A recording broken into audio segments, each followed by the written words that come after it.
les gens et bonne année à tous. 2019, nous voilà pour faire naître les éco-citoyens en nous, consommer moins de viande, passer par une AMAP, etc. Je ferai bientôt une vidéo sur mes résolutions 2019 et si vous souhaitez pas la manquer, je vous invite à activer la petite cloche qui se trouve en haut. Donc là, je tenais à parler d'un sujet qui nous concerne tous, habitants de la Terre. Je veux parler du climat. Pour ceux qui étaient partis pisser, les experts ont tiré la sonnette d'alarme, c'est-à-dire qu'il faut maintenir le réchauffement climatique en dessous de 1,5 degrés. Pour comprendre la difficulté du machin, en une décennie, de 2006 à 2015, on a fait grimper la température moyenne globale de 0,87 degrés. En continuant au même rythme, on est certain d'atteindre 1,5 degrés supplémentaires d'ici 2040. Et donc, si rien ne se passe, voilà à quoi va ressembler nos vies et celles de nos petits-enfants. Des canicules comme on n'en a jamais vu qui vont provoquer la mort de milliers ou de millions de personnes, la disparition de nourriture due à la sécheresse qui continuera de gagner l'Europe, les États-Unis, l'Australie, l'Afrique et même l'Amérique du Sud. C'est même près de 300 millions de personnes qui connaîtront la pénurie d'eau, la guerre de l'eau arrive bientôt. L'émergence de maladies mortelles emprisonnées dans les glaces depuis des millions d'années. Je parle de la grippe espagnole, de peste bubonique, et puis le paludisme, la dengue, qui voyagerait suite aux modifications du climat. On parlera aussi d'air-apocalypse, sachant déjà que la pollution de l'air est la 3e cause de mortalité en France, comptabilisant 48 000 décès par an. La concentration d'oxygène pourrait diminuer suite à la déforestation et à l'acidification des océans, responsable de approximativement 40% de l'oxygène qu'on respire. On peut se douter que l'addition de ces dommages exacerbe un petit peu les guerres et les immigrations de masse. Enfin, l'une des inquiétudes majeures concerne la fonte du permafrost. Le permafrost qui recouvre 20% de la Terre, de la Sibérie à l'Arctique. Rien qu'en Arctique, 1800 milliards de tonnes de carbone seraient emprisonnées. C'est plus du double de ce qui est actuellement présent dans l'atmosphère. En Sibérie, ce sont 70 milliards de tonnes qui sont emprisonnées dans les glaces. Imaginez un petit peu la quantité de méthane rejetée dans l'air si tous la font. C'est un sombre destin qui nous attend si on n'agit pas maintenant. On arrive donc à l'affaire du siècle portée par 4 ONG, Greenpeace, Oxfam, la FNH et Notre Affaire à tous, qui attaque littéralement l'État français en justice pour inaction contre le réchauffement climatique.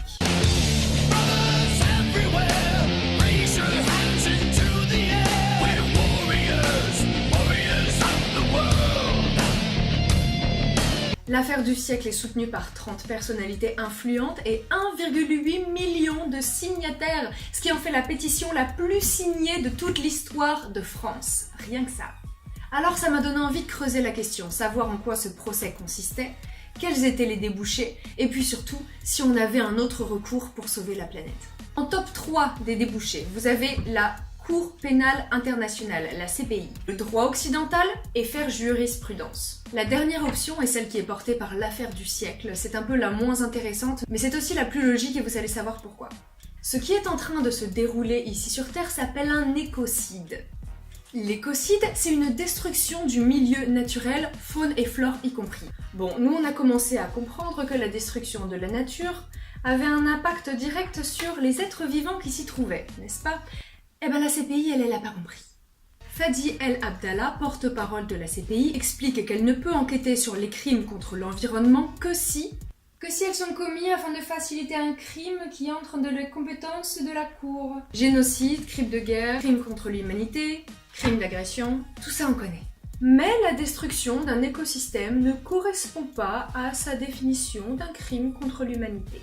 En plus, l'écocide est reconnu par une dizaine d'États, mais pas par le droit occidental. C'est-à-dire que les droits des générations futures n'existent pas, ne sont pas un sujet de droit, et il ne peut y avoir de crimes transgénérationnels. Dixit la juriste Valérie Cabane. Voilà, donc il faudrait peut-être commencer par ça, avant de faire quoi que ce soit, parce que là il y a de fortes potentialités qu'on se retrouve avec un emballement de catastrophes naturelles et un nombre de morts inqualifiables avant qu'on accepte de définir ce qu'est un écocide. Du coup, qu'est-ce qu'il nous reste ? Jurisprudence. En gros, faire jurisprudence, c'est essayer de contraindre les pouvoirs publics à prendre les mesures directes auxquelles notre président s'était engagé. Les retombées vertueuses de la justice climatique. Aux Pays-Bas, 900 citoyens et une ONG ont ordonné à l'État de réduire leurs émissions de gaz à effet de serre de, tenez-vous bien, 25% d'ici 2020. C'est passé, ils ont fait appel et c'est repassé. Et nous, en attendant de voir ce que ça donne, on a décidé de faire pareil. Mais de longues batailles judiciaires s'annoncent. Déjà, il faudrait prouver qu'Emmanuel Macron n'a pas pris les bonnes décisions quand il devait les prendre. Pour ce faire, il faudra s'appuyer sur les limites planétaires, c'est-à-dire des seuils chiffrés de limites à ne pas dépasser si on veut perdurer dans l'écosystème, pour que les États et les entreprises réduisent enfin leurs émissions de gaz à effet de serre. Cette affaire a une portée médiatique énorme et on a l'impression que c'est un peu l'unique salut des Français. Mais c'est faux. Tu es ton salut, tu es ton salut, tu es ton salut. On est une tribu, tu es une tribu, tu es une tribu, tu es une tribu, tu es une tribu. Avant de se réfugier passivement derrière de potentielles décisions de justice, soyons le changement que nous voulons voir dans le monde. Celle-là, on nous l'a assez fait, mais c'est vrai. Imaginez un instant si on devenait tous responsables. Faites vos rageux. 2019, c'est l'année où on l'ouvre. Demandez aux restaurants de favoriser les produits bio, locaux, véganes, Les lactose intolérants vous diront merci. Et puis on n'en peut plus de ces traditionnels plats de viande en sauce. Vos menus se ressemblent tous. Il faut réinventer la bouffe. Secouez vos syndics pour mettre en place le compostage collectif. N'achetez plus le produit de marques qui font le mal. Et puis stop à la surconso. Il en faut peu pour être heureux, vraiment très peu pour être heureux. Il faut se satisfaire du nécessaire. Bref, on ne nous a jamais appris, enseigné, inculqué le respect de notre terre et il ne tient qu'à nous de se former seuls ou mourir avec elle. Il en va de notre honneur de citoyen du monde. Alors, est-ce que vous voulez subir ou est-ce que vous voulez vous battre? Si vous êtes perdu, que vous n'avez pas le temps d'expérimenter, marchez dans les pas de ceux qui savent. On a Julien Vidal qui partage 365 actions concrètes à mettre en place au quotidien pour une transition éco-responsable au top sur le site Ça commence par moi.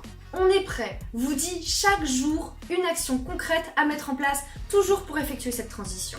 Vous pouvez même réagir avec le hashtag On est prêt pour interagir avec les gens et plus vous sentir tout seul. Zero Waste France propose d'accompagner 100 000 citoyens vers une consommation zéro déchet pendant 1 an. Et moi, je mets tout ça en pratique et je vous fais mes retours. Voyez, on n'est pas seul. Alors pour contrebalancer l'errance juridique de nos États, passons à l'action. Quelles sont vos idées pour faire bouger les choses en France? À quoi vous vous employez vous-même au quotidien? Et puis de quoi voulez-vous qu'on parle dans mes prochaines vidéos? Est-ce qu'il y a des sujets que vous préfériez aborder mieux que d'autres? Et puis surtout, abonnez-vous car ce serait dommage d'en perdre une miette. Bonne année 2019 à tous! Ciao!